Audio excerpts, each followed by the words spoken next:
Friends, हमारे channel देववाणी संस्कृत में आप सभी का स्वागत है।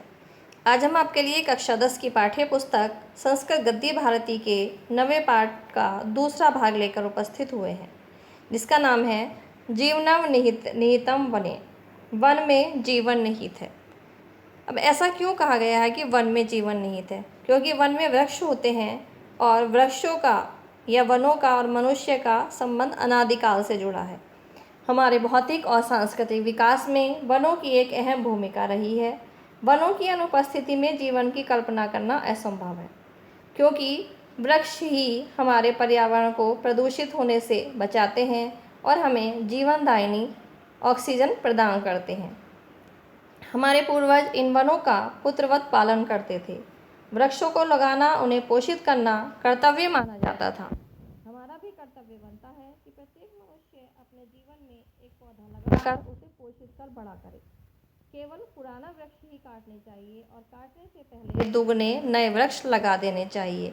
तो इससे पहले के पाठ में भी हमने यही सब पढ़ा था। आप देखते हैं दूसरा भाग कहाँ से शुरू होता है।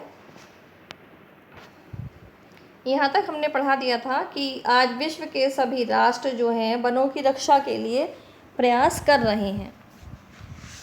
भारते अपि सर्वकारेण, भारते अपि यानी भारत की, सर्वकारेण सरकार ने भी तद अर्थम उसके लिए जन्म लोगों को प्रबोधियितुम जागरूक करने के लिए एकम आंदोलनम एक आंदोलन एव ही चालितम चला रखा है। यद अधीनम जिसके अंतर्गत समय समय पर नैकत्र अनेक वन महोत्सव आयोजित किए जाते हैं।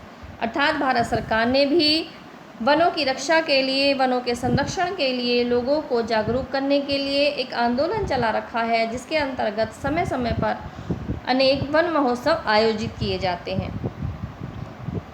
व्यक्त है सार्वजनीना संस्था चापी, व्यक्तिय है व्यक्तियों, सार्वजनीना संस्था च अपि और सार्वजनिक संस्थाओं को भी वृक्षानुरोपयितुम वृक्षों को लगाने के लिए प्रोत्साहित किया जाता है। वन संघटकास्तावत् द्विविधा वनस्पतये स विहगा जंतवश्च। वन संघटकः वन के संघटक या बनाने वाले, द्विविधा दो प्रकार की चीज़ें हैं। वनस्पतये यानी कि वनस्पतियाँ अर्थात पेड़ पौधे, जीवनदायिनी औषधियाँ। स विहगा जंतस्व च, स विहगा यानी पक्षियों सहित, विहग कहते हैं पक्षियों को, स यानी सात, पक्षियों सहित, जंतवः च और जीव जंतु। उभय अस्मादपि इन दोनों से ही मानवस्य मनुष्य का लाभ होता है। वनों के संगठक दो प्रकार के होते हैं, वन की रचना करने वाले या बनाने वाले तत्व। संगठक कहते हैं रचना करने वाले या बनाने वाले तत्व दो प्रकार के होते हैं, वनस्पतियाँ और पक्षियों सहित जीव जंतु। इन दोनों से ही मनुष्यों को लाभ होता है। तद द्वयमपि च यथा योग्यम रक्षणीयम, तद इसलिए द्वय अपि दोनों को ही यथा योग्य रक्षणीयम रक्षा की जानी चाहिए। वृक्षेभ्यो न केवलं फलानि पुष्पाणि ईंधन आहाराणि भवन योग्यानि च काष्ठानि। वृक्षेभ्यो वृक्षों से न केवल फलानि फल, पुष्पाणि पुष्प, ईंधन आहाराणि अथवा ईंधन के योग्य लकड़ियाँ, भवन योग्यानि च काष्ठानि और भवन के योग्य लकड़ियाँ ही प्राप्त होती हैं। अपितु भैषज्यम समुचितानि नाना प्रकाराणि वल्कल मूलपत्राणि वस्तूनि अपि लभ्यते। अपितु भैषज्यम यानी औषधि के लिए भी समुचित, नाना प्रकाराणि अनेक प्रकार के, वल्कल मूल यानी जड़, पत्राणि यानी पत्ते, वस्तूनि यानी वस्तुएं अपि भी लभ्यते प्राप्त होती हैं। अर्थात वनों से औषधियों के योग्य विभिन्न प्रकार के वल्कल, जड़ें, पत्ते आदि वस्तुएं भी मनुष्य को प्राप्त होती हैं। नाना विधौ औद्योगिक उत्पादनम समुचितानि जैतूनी तेलानि तर द्रव पदार्था चापि प्राप्यन्ते। नाना विधो औद्योगिक उत्पादन अनेक प्रकार के औद्योगिक उत्पादन के योग्य जैतूनी तेलानी जैतून के तेल, तद्रव पदार्थापि और द्रव पदार्थ भी प्राप्यन्ते प्राप्त होते हैं। स्वास्थ्यकरं मधुरं सुस्वादु औषध भोजनम मधु अपि। स्वास्थ्यकरम अर्थात स्वास्थ्यवर्धक, मधुरम मधुर, सुस्वादु स्वादिष्ट, औषध भोजनम औषध यानी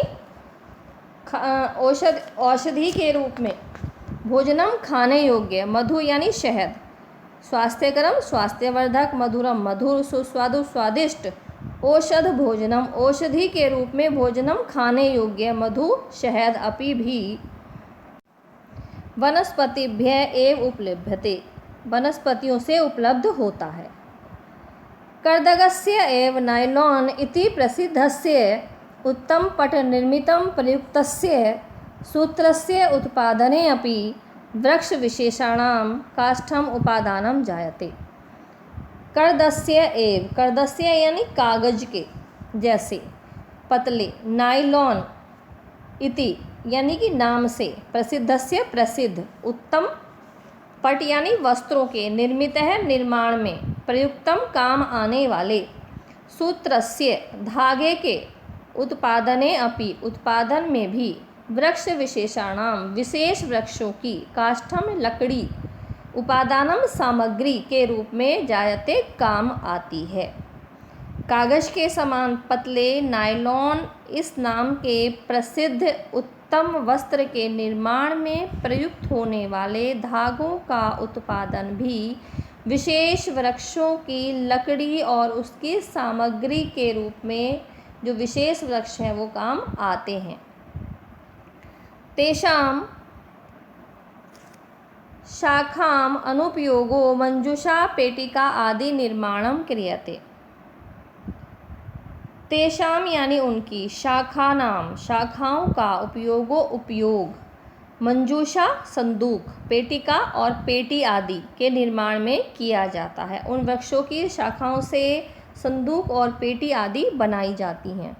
रज्जवः कटाश्चापि वानस्पतिकम उत्पादिनम इति कस्य आवदितम। रज्जकः यानी रस्सी, रज्जवः रस्सी, कटा च अपि, कटा यानी चटाई, वनस्पतिकम उत्पादनम वनस्पतियों से ही बनती है, कस्य अविदितम यह कौन नहीं जानता है। एवं विधस्य वनस्पतिं समूहस्य अविचारित कर्तनम न केवलं कृतघ्नता अपितु ब्रह्महत्या एवं महापातकमपि। एवं विधस्य इस प्रकार की, वनस्पति समूहस्य वनस्पतियों के समुदाय का, अविचारित बिना विचारे, कर्तनम काटना, न केवलम न केवल, कृतघ्नता कृतघ्नता है, अर्थात कृतघ्नता कहते हैं किए गए उपकार को न मानना, कि वृक्ष हमारे इतने उपयोगी हैं, हमारा इतना परोपकार करते हैं वृक्ष, फिर भी हम उनके एहसान को नहीं मानते, तो उसको हम कहते हैं कृतघ्नता। कि न केवल कृतघ्नता है अपितु ब्रह्म हत्या एवं ब्रह्म हत्या के समान, महापातकम अपि महापाप भी है।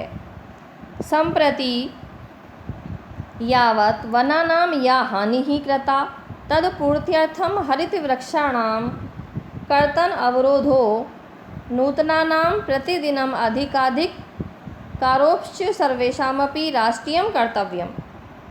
संप्रति अब, यावत् तक, संप्रति यावत् अब तक, वनानां वनों की, या जो हानि ही हानि कृता की गई है, अब तक वनों की जो हानि की गई है, तत्पूर्ति अर्थम उसकी पूर्ति के लिए, हरित वृक्षाणाम हरे भरे वृक्षों के, कर्तन काटने पर, अवरोधो रोक लगाई जानी चाहिए, नूतना नाम और नए, प्रतिदिनम प्रतिदिन,